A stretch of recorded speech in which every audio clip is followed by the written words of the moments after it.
ಬಿಜೆಪಿಯಲ್ಲಿ ಬಣ ಬಡಿದಾಟದ ಕಿಚ್ಚು ಮತ್ತೆ ಕಾರ್ಯಕರ್ತರ ಮೂಲಕವೇ ಸ್ಫೋಟವಾಗಿದೆ. ಮೈಸೂರಿನಲ್ಲಿ ಸಭೆಯ ವೇಳೆ ವಿಜೇಂದ್ರ ಬಣದ ಕಾರ್ಯಕರ್ತರು ಆಕ್ರೋಶ ಹೊರಹಾಕಿದ್ದಾರೆ. ಶಾಸಕ ಯತ್ನಾಳ್ ಉಚ್ಚಾಟನೆ ಮಾಡಬೇಕು ಅಂತ ಆಗ್ರಹಿಸಿದ್ದಾರೆ. ಇದಷ್ಟೇ ಅಲ್ಲ, ಚಾಮುಂಡಿ ಬೆಟ್ಟಕ್ಕೆ ಭೇಟಿ ಕೊಟ್ಟಂತ ರೇಣುಕಾಚಾರ್ಯ ಟೀಮ್ ಒಂದು ಸುಳಿವನ್ನ ಕೊಟ್ಟಿದೆ. ಶೀಘ್ರದಲ್ಲೇ ಯತ್ನಾಳ್ ಉಚ್ಚಾಟನೆ ಆಗುತ್ತೆ ಅನ್ನೋ ಸುಳಿವನ್ನ ಅವರು ಕೊಟ್ಟಿರೋದು. ಬನ್ನಿ, ಬಗ್ಗೆ ರಿಪೋರ್ಟ್ ಇದೆ, ನೋಡೋಣ.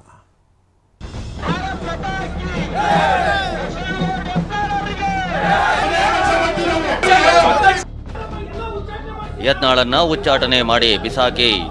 ಆತ ಮುಖಬಾಡದ ಹಿಂದುತ್ವದ ನಾಯಕ. ಕೇಸರಿ ಮನೆಯಲ್ಲಿನ ಅಂತರ್ಯುದ್ಧದ ಜ್ವಾಲೆ ಮತ್ತೆ ಸ್ಫೋಟಗೊಂಡಿದೆ. ರೋಷಾಗ್ನಿ ದಗದಗಿಸುತ್ತಿದೆ. ಬಹುದಿನಗಳ ಅಂತರಂಗದ ಕಿಚ್ಚು ಕಾಡ್ಗಿಚ್ಚಿನಂತೆ ಹಬ್ಬುತ್ತಿದೆ. ಬಿಜೆಪಿಯಲ್ಲಿ ಪ್ರತ್ಯೇಕ ಸಮರವನ್ನೇ ಸಾರಿರೋ ಯತ್ನಾಳ್ ನಡೆಗೆ ಇವತ್ತು ವಿಜಯೇಂದ್ರ ಬಣದ ಕಾರ್ಯಕರ್ತರು ಸಭೆಯಲ್ಲೇ ಬೆಂಕಿ ಉಗಿಳಿದ್ದಾರೆ. ಯತ್ನಾಳನ್ನ ಉಚ್ಚಾಟನೆ ಮಾಡಿ ಬಿಸಾಕಿ ಲಾಭ ಇಲ್ಲ. ಯತ್ನಾಳ್ ಉಚ್ಚಾಟನೆಗೆ ವಿಜಯೇಂದ್ರ ಬಣದಿಂದ ಆಗ್ರಹ. ಮೈಸೂರಿನಲ್ಲಿ ಕಾರ್ಯಕರ್ತರ ಸಭೆಯಲ್ಲೇ ಆಕ್ರೋಶ ಸ್ಫೋಟ. ಇಷ್ಟೋ ದಿನ ವಿಜಯೇಂದ್ರ ಬಣದ ಕಾರ್ಯಕರ್ತರ ತಾಳ್ಮೆಗೆ ಮಿತಿ ಇತ್ತು. ಆದ್ರೆ ಇವತ್ತು ಮೈಸೂರಿನಲ್ಲಿ ಕಾರ್ಯಕರ್ತರ ಸಭೆಯಲ್ಲೇ ಅಸಮಾಧಾನ ಸ್ಫೋಟಗೊಂಡಿದೆ. ವಿಜಯೇಂದ್ರ ಬಣದ ನಾಯಕರ ಸುದ್ದಿಗೋಷ್ಠಿ ವೇಳೆ ಕಾರ್ಯಕರ್ತರು ರೋಷಾವೇಶಗೊಂಡ್ರು. ಭಾರಿ ಹೈಡ್ರಾಮಾ ನಡೆಯಿತು. ಯತ್ನಾಳ್ ಉಚ್ಚಾಟನೆಗೆ ತೀವ್ರವಾಗಿ ಆಗ್ರಹ ಮಾಡಿದ್ರು.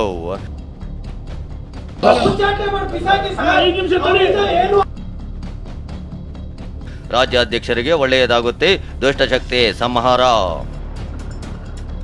ಶಾಸಕ ಯತ್ನಾಳ್ ಉಚ್ಚಾಟನೆ ಆಗುತ್ತೆ, ಕಾದು ನೋಡಿ. ಚಾಮುಂಡಿ ಸನ್ನಿಧಿಯಲ್ಲೇ ರೇಣುಕಾಚಾರ್ಯ ಸುಳಿವು. ರಾಜ್ಯಾದ್ಯಂತ ದೇಗುಲಗಳಿಗೆ ಭೇಟಿಯ ನೆಪದಲ್ಲಿ ಪ್ರವಾಸ ಆರಂಭಿಸಿರೋ ವಿಜಯೇಂದ್ರ ಟೀಮ್ ಇಂದು ಮೈಸೂರಿನ ಚಾಮುಂಡಿ ಬೆಟ್ಟಕ್ಕೆ ಭೇಟಿ ಕೊಟ್ಟರು. ರೇಣುಕಾಚಾರ್ಯ, ಬಿಸಿ ಪಾಟೀಲ್, ಕಟ್ಟಾ ಸುಬ್ರಹ್ಮಣ್ಯ ನಾಯ್ಡು ಸೇರಿದಂತೆ ಹಲವು ನಾಯಕರ ಭಾಗಿಯಾದರು. ದೇವಿ ದರ್ಶನದ ಬಳಿಕ ಎಂಪಿ ರೇಣುಕಾಚಾರ್ಯ ಮಾತನಾಡಿ, ಪಕ್ಷದೊಳಗಿನ ದುಷ್ಟಶಕ್ತಿ ಸಂಹಾರ ಆಗುತ್ತೆ, ಉಚ್ಚಾಟನೆ ಆಗುತ್ತೆ, ಕಾದು ನೋಡಿ ಅಂತ ಸುಳಿವೊಂದು ಕೊಟ್ಟಿದ್ದಾರೆ. ನಾಡ ದೇವತೆಗೆ ಪ್ರಾರ್ಥನೆ ಮಾಡಿದ್ವಿ, ದೇವತೆಗಳು ಪ್ರಾರ್ಥನೆ ಮಾಡಿ ಲೋಕ ಕಲ್ಯಾಣಕ್ಕೋಸ್ಕರ ಒಳ್ಳೇದಾಗ್ಲಿ. ಭಾರತೀಯ ಜನತಾ ಪಾರ್ಟಿ ರಾಜ್ಯದ ಅಧ್ಯಕ್ಷರಿಗೆ ನಾವೆಲ್ಲ ಒಟ್ಟಾಗಿ ಒಂದಾಗಿ ನಿಲ್ಬೇಕು, ದುಷ್ಟಶಕ್ತಿಯು ಸಂಹಾರ ಅಂತ ಹೇಳಿದ್ರೆ ಹಂಗೆ ನಾವು ಇವತ್ತು ದೇವಿ ಪ್ರಾರ್ಥನೆ ಮಾಡಿದ್ವಿ. ಆಂತರಿಕ ಅಂದ್ರೆ ಒಳಗಿನ ಕೆಲವು ದುಷ್ಟಶಕ್ತಿಗಳು, ಬಾಹ್ಯ ಅಂದ್ರೆ ಹೊರಗಿನವರು ಕಾಂಗ್ರೆಸ್ ಮತ್ತು ಯಾರು ಒಳಗಡೆ ಆದರೆ ಅದನ್ನ ಸಂಹಾರ ಮಾಡಲಿ ಅಂತ ಹೇಳ್ತೀವಿ. ಮುಲಾಜಿಲ ಶಿಸ್ತು ಕ್ರಮ ಜರುಗಿಸಿ ಉಚ್ಚಾಟನೆ ಮಾಡಬೇಕು ಅಂತ ಒತ್ತಾಯ ಮಾಡ್ತೀವಿ. ಉಳಿದಂತ ಮಾಧ್ಯಮದ ವೇಟ್ ಅಂಡ್ ಸಿ, ಕಾದ್ ನೋಡಿ ಉಚ್ಚಾಟನೆ ಮಾಡ್ತಾರೆ, ಕಾದ್ ನೋಡಿ.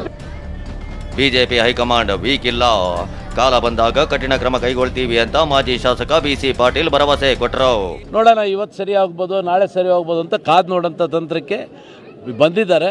ಅದು ಭಾಳ ದಿವಸ ನಡೆಯೋದಿಲ್ಲ. ಇದೇ ರೀತಿ ಮುಂದುವರೆದ್ರೆ ಮುಂದಿನ ದಿನಗಳಲ್ಲಿ ಉಗ್ರವಾದಂಥ ಕ್ರಮವನ್ನು ಖಂಡಿತವಾಗಿ ನಮ್ಮ ಪಕ್ಷದ ಹೈಕಮಾಂಡ್ ಎದುರಿಸಿದೆ. ಶಿಸ್ತಂದ್ರೆ ಯಾವುದನ್ನೇ ಮಾಡಿದ್ರು ಸಿಸ್ಟಮೆಟಿಕ್ ಆಗಿ ಶಿಸ್ತಿನಿಂದನೇ ಕತ್ತರಿಸಬೇಕು. ಖಂಡಿತ ಹೈಕಮಾಂಡ್ ವೀಕ್ ಇಲ್ಲ, ಹೈಕಮಾಂಡ್ ಬಲಿಷ್ಠವಾಗಿದೆ. ಕಾಲ ಬಂದಾಗ ಅದರ ಬಗ್ಗೆ ಕ್ರಮ ಜರುಗಿಸ್ತಾರೆ. ಕಾಲ ತಸ್ಮೈನ. ಬೈ ಎಲೆಕ್ಷನ್ ನಲ್ಲಿ ಬಿಜೆಪಿ ಸೋಲಿಗೆ ಯತ್ನಾಳ್ ಟೀಮ್ ಕಾರಣ. ಮಿಸ್ಟರ್ ಇಲಿ ನಿನ್ನ ಆಟ ನಡೆಯಲ್ಲ ಎಂದು ರೇಣುಕಾಚಾರ್ಯ ಕಿಡಿ. ಮಿಸ್ಟರ್ ಇಲಿ ನಿನ್ನ ಆಟ ನಡೆಯೋದಿಲ್ಲ. ಉಪಚುನಾವಣೆಯಲ್ಲಿ ಕಾಂಗ್ರೆಸ್ ಜೊತೆ ಫಿಕ್ಸಿಂಗ್ ಮಾಡಿ ಬಿಜೆಪಿಯನ್ನ ಸೋಲಿಸಿದೆ ಅಂತ ಎಂಪಿ ರೇಣುಕಾಚಾರ್ಯ ಗಂಭೀರ ಆರೋಪ ಮಾಡಿದ್ರು. ಮಿಸ್ಟರ್ ಹಿಲಿ ಅಲ್ಲಿ ಧರಣಿ ವಕ್ಫ್ ಬೋರ್ಡ್ ವಿಚಾರಕ್ಕೆ ಬಂದವರು ಕೇಂದ್ರ ಸಚಿವರುಗಳು ಏನು ಯಡಿಯೂರಪ್ಪ ವಿರುದ್ಧ ಬೈ ಅಂತ ಹೇಳಿದ್ರ, ಸದಾನಂದ ವಿರುದ್ಧ ಬೈ ಅಂತ ಹೇಳಿದ್ರ, ಅಥವಾ ವಿಜೇಂದ್ರ ವಿರುದ್ಧ ಬೈ ಅಂತ ಹೇಳಿದ್ರ, ಅಥವಾ ಪರ್ಯಾಯವಾಗಿ ಸಂಘಟನೆ ಮಾಡಿ ಅಂತ ಹೇಳಿದಾರ? ಇದಕ್ಕೆ ಉತ್ತರ ಕೊಡ್ಬೇಕಲ್ಲ ನೀನು. ರಾಜ್ಯ ಜನ ಅವ್ರಿಗೆ ಪ್ರಶ್ನೆ ಮಾಡ್ತಾರೆ. ಪಾಪ ಕೇಂದ್ರದ ಸಚಿವರುಗಳು ಅವ್ರು ವಕ್ಫ್ ವಿರುದ್ಧ ಹೋರಾಟ ಮಾಡ್ತಾರೆ ಬಂದದಕ್ಕೆ ಅವ್ರ ಬೆಂಬಲ ಇದೆ, ಇವ್ರ ಬೆಂಬಲ ಇದೆ ಅಂತೇಳಿ ನಾಟಕ ಮಾಡ್ತೀರಪ್ಪ. ಅಣ್ಣ ಬಸವಣ್ಣ, ಮಠಾಧೀಶಿ, ನಾಡಿನ ಸಂತರು, ಸಾಧುರು, ಮಠ ಎಲ್ಲ ಮತ್ತು ಅರಗುರು ಚರಮೂರ್ತಿಗಳು ಎಲ್ಲ ರಾಜಕೀಯ ಮತ್ತು ನಮ್ಮ ಪಕ್ಷದ ಮುಖಂಡರ ಬಗ್ಗೆ, ರಾಷ್ಟ್ರೀಯ ನಾಯಕರ ಬಗ್ಗೆ ಹಗುರ ಮಾತಾಡ್ತಿಯಲ್ಲ. ರಾಜ್ಯದ ಜನ ಕ್ಷಮಿಸಲ್ಲ, ಕಾರ್ಯಕರ್ತರು ಕ್ಷಮಿಸಲ್ಲ. ನಿನಗೆ ಪಕ್ಷ ಬೇಡ, ನೀನಾಗಿ ಹೊರಗಡೆ ಹೋಗು ಅಂದ್ರೆ ಹಿಂದುತ್ವ ಮುಖವಾಡ. ಅವ್ರು ಏನ್ ಮಾಡಿದ್ರೆ 3 ಲೇಬಲ್ ಇಟ್ಕೊಂಡ್ಬಿಡ್ರಿ. ಇನ್ನು ಮುಂದೆ ಮಾತಾಡೋ ಸಹಿಸಲ್ಲ. ಮ್ಯಾಚ್ ಫಿಕ್ಸಿಂಗ್ ಮಾಡ್ಕೊಂಡ್ರೆ ನೀವು ತಂಡಗಳಲ್ಲಿ ಬರಬೇಕಾಯ್ತು. ಸ್ವಪ್ರತಿಷ್ಠೆ, ದುರಂಕಾರ. ಒಂದ್ ರೀತಿ ನಾನೇ ಸರ್ವೋಚ್ಚ ನಾಯಕ, ಸ್ಟಾರ್ ಕ್ಯಾಂಪೇನ್ ಆಗಿದ್ದಪ್ಪ. ಬಿಜಾಪುರ ಜಿಲ್ಲೆಯಲ್ಲಿ ಎಷ್ಟು ಜನ ಶಾಸಕರು ಹೇಳ್ಸಿದ್ರೆ ಸ್ಟಾರ್ ಕ್ಯಾಂಪೇನರ್ ಹೇಳ್ತಿಲ್ಲ. BYVಗೆ ತಾಕತ್ತಿದ್ರೆ ಯತ್ನಾಳ್ರನ್ನ ಉಚ್ಚಾಟನೆ ಮಾಡ್ಲಿ. ವಿಜಯೇಂದ್ರಗೆ ಸಚಿವ ಪ್ರಿಯಾಂಕ್ ಖರ್ಗೆ ಸವಾಲ್. ತಾಕತ್ತಿದ್ರೆ ಯತ್ನಾಳ್ರನ್ನ ಉಚ್ಚಾಟನೆ ಮಾಡ್ಲಿ ಅಂತ ವಿಜಯೇಂದ್ರಗೆ ಪ್ರಿಯಾಂಕಾ ಖರ್ಗೆ ಸವಾಲ್ ಹಾಕಿದ್ರು. ಯತ್ನಾಳ್ ಹಿಂದುತ್ವದ ಹುಲಿ ಅಲ್ಲ ಇಲಿ ಅಂತ ಲೇವಡಿ ಮಾಡಿದ್ರು. ಈ ಹೋರಾಟ ಏನಿದೆ ನಮ್ಮದು, ಇದು ವಂಶವಾದದ ವಿರುದ್ಧ ಇದೆ. ಕಾಂಗ್ರೆಸ್ ವಂಶವಾದ ಅಲ್ಲ, ಬಿಜೆಪಿ. ಅವರವರ ರಾಜಕೀಯ ಅಸ್ತಿತ್ವವನ್ನು ಉಳಿಸ್ಕೊಳ್ಳಿಕ್ಕೆ ಇವ್ರು ಮಾತಾಡಿ. ಇವ್ರಿಗೆ ನಿಜವಾಗ್ಲೂ ಶಕ್ತಿ ಇದ್ರೆ ವಿಜೇಂದ್ರ ಅವರಿಗೆ ಫಸ್ಟ್ ಮುನಿರತ್ನಕ್ಕೆ ತೆಗಿರಿ, ಯತ್ನಾಳ್ ಅವರಿಗೆ ಉಚ್ಚಾಟನೆ ಮಾಡ್ರಿ. ಸ್ವಯಂ ಘೋಷಿತ ಹಿಂದುತ್ವ ಹುಲಿ, ಆದ್ರೆ ಅವರು ಇಲಿ. ಬಿಜೆಪಿಯಲ್ಲಿ ಹುಚ್ಚರ ಸಂತೆ ನಡೆಯುತ್ತಿದೆ ಅಂತ ಸಚಿವ ಪ್ರಿಯಾಂಕ್ ಖರ್ಗೆ ಕಿಡಿಕಾರಿದ್ದಾರೆ. ಬಿಜೆಪಿನಲ್ಲಿ ಈಗ ಹುಚ್ಚರ ಸಂತೆ ನಡೆದಿದೆ, ಜಾತ್ರೆ ನಡೆದಿದೆ. ಅಲ್ಲಿ ಅನಂತ್ ಕುಮಾರ್ ಅರೆ ಹುಚ್ಚ ಅಂತ ಹೇಳಿದ್ದಾರೆ, ಹೌದಾ ಇಲ್ಲ?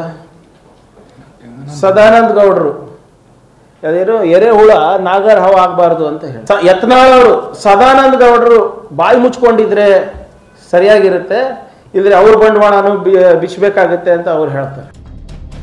ರಾಜ್ಯ ಬಿಜೆಪಿಯಲ್ಲಿನ ಬಣಬಡಿದಾಟಕ್ಕೆ ಬ್ರೇಕ್ ಹಾಕಲೇಬೇಕು ಅಂತ ವಿಜಯೇಂದ್ರ ಹೈಕಮಾಂಡ್ ನಾಯಕರ ಭೇಟಿಗೆ ಮುಂದಾಗಿದ್ದಾರೆ. ಇದೀಗ ದೆಹಲಿಯಲ್ಲಿರೋ ವಿಜಯೇಂದ್ರ ವರಿಷ್ಠರನ್ನ ಭೇಟಿ ಮಾಡಲಿದ್ದಾರೆ. ಯತ್ನಾಳ್ ನಡೆ ಬಗ್ಗೆ ಚರ್ಚಿಸೋ ಸಾಧ್ಯತೆ ಇದೆ. ರೇಣುಕಾಚಾರ್ಯ ಸುಳಿವಿನಂತೆ ಯತ್ನಾಳ್ ಉಚ್ಚಾಟನೆಯಾಗುತ್ತಾ ಅನ್ನೋದನ್ನ ಕಾದು ನೋಡಬೇಕಿದೆ. Bureau report, TV9.